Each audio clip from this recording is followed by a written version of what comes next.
Well, the estimated cost for Canada's new fleet of 15 Navy combat ships is climbing once again. The price tag was initially pegged at $14 billion, then $26 billion, then $70 billion. And a report today from the Parliamentary Budget Officer says the cost is now more than $77 billion, and additional delays will push the cost up over $80 billion. The Surface Combatant project is the single largest purchase ever by the Canadian government. It's 5 years behind schedule, and there's still no signed contract.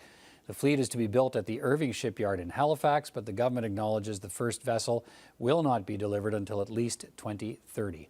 So let's get more details on the findings in his report released today from Parliamentary Budget Officer Yves Giroux. Monsieur Giroux, good to see you again. Thanks for taking time to speak with me. My pleasure. So lay out for us how the costs of this procurement have climbed to $77 billion and could hit $82 billion over the next couple of years. What's going on here?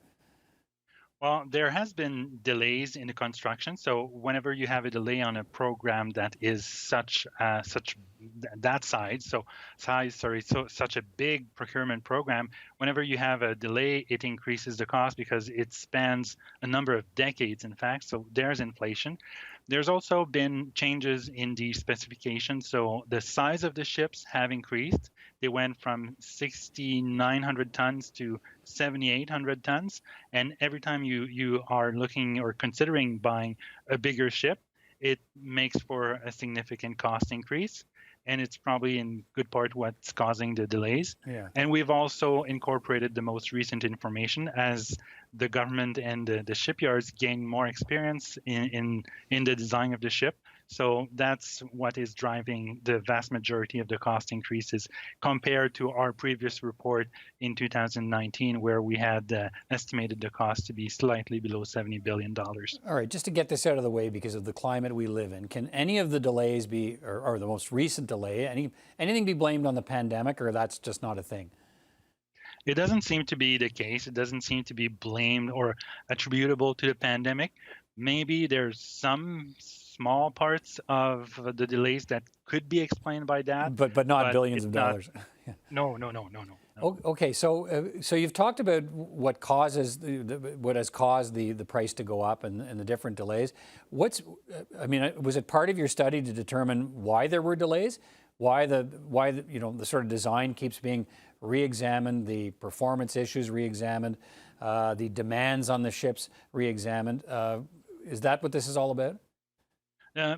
We were not asked to look at the reasons for the delays. So we did this report at the request of the House of Commons Standing Committee on Government Operations. And what they asked us to do was to update our cost estimate that we had done previously in 2019, and also to look at alternatives. So they didn't specifically ask us to look at the reasons for the delays. What we did was estimating the current, provide them with the most current cost estimate, and also look at alternatives, which are the FREM, the European multi-mission frigate, as well as the smaller Type 31 frigate. So this is what we did. So we didn't look at the reasons behind the delays. Right. So those options you looked at, and the possibility of a mixed fleet as well. There are savings to be had there, and they would be cheaper. But would those cheaper options sacrifice performance issues, and would it be another delay on top of that if the project's restarted by looking at alternatives and mixed fleets? So it's clear that if we were to start all over again, abandon the current design and start all over again and launch a new competitive process to look at other options, there would be probably a 4-year additional delay in getting the actual ships in the hands of the Royal Canadian Navy. That's why we looked at a hybrid scenario where the government would continue with the current design, which is called Type 26, and get 3 ships.